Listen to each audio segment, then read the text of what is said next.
જય શ્રી કૃષ્ણ બાળકો, હું છું અંકિતા ટીચર, ધોરણ 3, વિષય આસપાસ, ચેપ્ટર નંબર 17, પત્રનો વાસ એટલે પત્રનો પ્રવાસ. તો કે આજે આપણે પાઠ 17માં પત્રનો પ્રવાસ વિશે આજે આપણે અભ્યાસ કરીશું. તો કે વર્તમાન સમયમાં જ્યારે આપણે સંદેશા વ્યવહારના સાધન તરીકે આધુનિક ટેકનોલોજી જેવા કે સ્માર્ટફોન, સોશિયલ મીડિયા જેવા કે ફેસબુક, વોટ્સઅપ, ઇન્સ્ટાગ્રામ વગેરેનો વધારે ઉપયોગ થાય છે, ત્યારે બાળકો પત્રનો પ્રવાસ દ્વારા પોસ્ટ ઓફિસમાં કાર્યો ઊંડાણપૂર્વક સમજી અને શકીએ અને બાળકોને જણાવવાનું કે તક મળે અને પત્ર કેવી રીતે એક જગ્યાએથી બીજી જગ્યાએ પહોંચે છે તે સંદેશોથી આપણે પાઠ ખૂબ જ મહત્વનો છે. આધુનિક સંદેશા વ્યવહાર બાળકો તમને એવું કહેવામાં આવે કે તમારા સગા સંબંધીઓ અથવા તો મિત્રને સંદેશો પહોંચાડવાનો છે, તો તમે શું કરશો? તમે તરત જ તેમને ફોન કરશો ને? અથવા તો તમે તેમને વોટ્સઅપ અથવા કે ફેસબુક, ઇન્સ્ટાગ્રામ જેવા માધ્યમો દ્વારા તેમને મેસેજ કરી લેશો અથવા તો તમારા સંદેશો ખૂબ જ ફટાફટ મોકલી દેશો, બરાબર છે ને?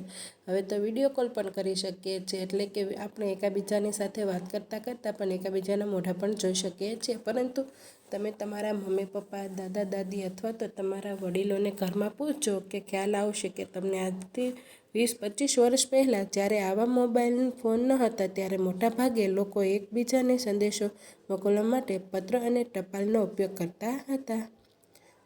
તો કે જો અહીંયા વડોદરા વિસ્તારનો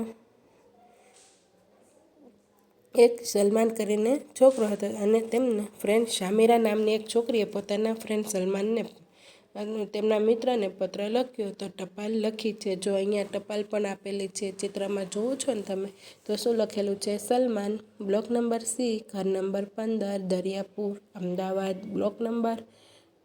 પિનકોડ નંબર છે 380001. સલમાન, તું કહે કેમ છે તું?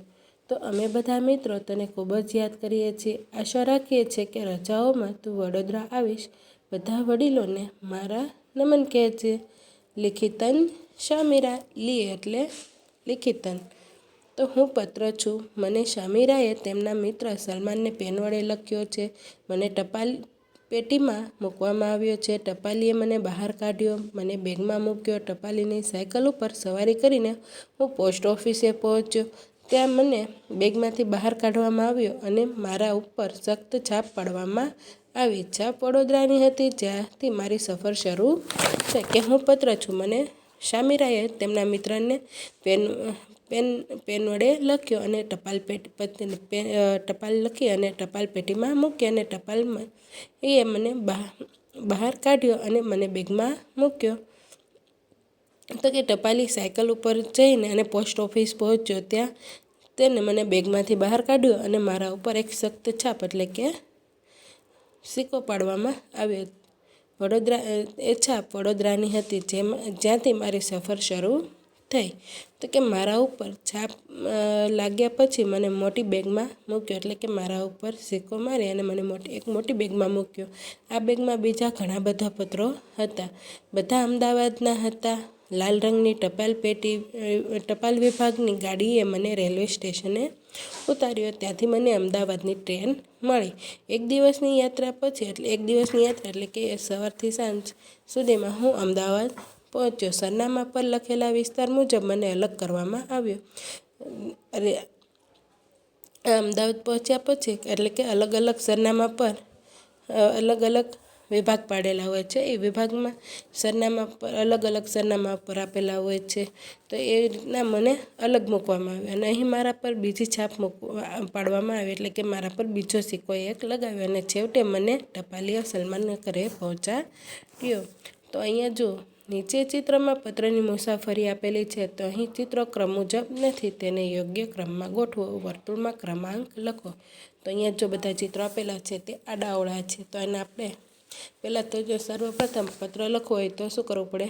પત્ર લખવો પડે. અહીં જો ચિત્રમાં બાળક પત્ર લખી રહ્યો છે ને, એને આપણે 1 નંબર આપીશું અને પછી લખાઈ ગયા પછી લાલ ટપાલ પેટીમાં નાખે છે. જો અહીંયા છોકરો છે એ ટપાલ પેટી લાલ કલરની છે એમાં નાખે છે, તેને આપણે 2 નંબર આપીશું.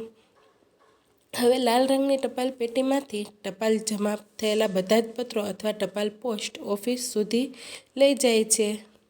તો એને અહીંયા આપણે 3 નંબર આપીશું. અને પછી આ બધા હવે પોસ્ટ ઓફિસ પહોંચ્યા પછી આ બધા પત્રો પર છાપ લગાવવામાં આવે છે. તો જો અહીંયા છાપ લગાવતું ચિત્ર છે તો એને આપણે 4 નંબર આપીશું. અથવા તો બધા પત્રો જુદા જુદા વિસ્તારોમાં ફાળવવામાં આવશે અને અમદાવાદના પત્ર અલગ થશે, સુરતના પત્ર અલગ થશે. એવી જ રીતે બધા જ વિસ્તારના પત્રો અલગ થઈ ગયા પછી તેને દરેક વિસ્તારની બેગમાં અલગ અલગ તૈયાર કરવામાં આવશે અને એ જ બેગની અંદર વિસ્તારવાર પત્ર મૂકવામાં આવશે. તો તે થઈ ગયું આપણું 6થું પગથિયું. 7મું. તો ત્યાર પછી જે આ બધા જ પત્રો છે જે તે વિસ્તારમાં પહોંચે જ્યાં ફરી એકવાર છાપ લાગશે અને તે વિસ્તારને જે ટપાલ છે તેને સરનામે એ જ સરનામે ટપાલ છે તેને પહોંચાડી દેશે. અને એ થયું આપણું 7મું પગથિયું.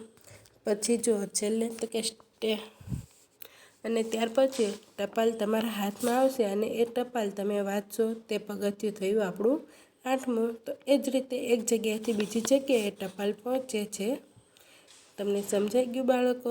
તો કે ભારતમાં પોસ્ટ ઓફિસની શરૂઆત 1 એપ્રિલ 1854માં કરવામાં આવી હતી. કે પોસ્ટ ઓફિસમાં આપણા પત્રો અને પાર્સલ એક જગ્યાએથી બીજી જગ્યાએ પહોંચાડવાની સુવિધા આપે છે. તો કે પોસ્ટ ઓફિસમાં કામ કરતા વ્યવસાય એટલે કે પોસ્ટ ઓફિસમાં કોણ કોણ કામ કરે? તો કે એક તો ટપાલી અને એક પોસ્ટ માસ્ટર.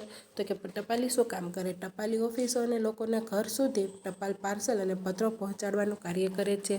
પોસ્ટ માસ્ટર તો કે ટપાલનું વિતરણ બરાબર સંચાલન કરવાનું અથવા સંસ્થાના કર્મચારીઓને દેખરેખ રાખવાનું કાર્ય કરે છે.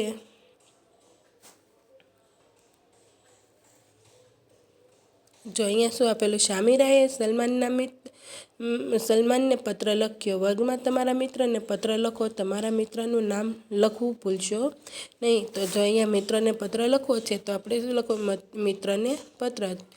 26 અંબિકા સોસાયટી, મૂળ ગામ વિરનગર, જિલ્લો વડોદરા, તારીખ 20/12/2020. તો પ્રિય મિત્ર અનુજ. જો અહીંયા આપણે મિત્રને લખીએ છીએ તો પ્રિય મિત્ર અનુજ લખવાનું.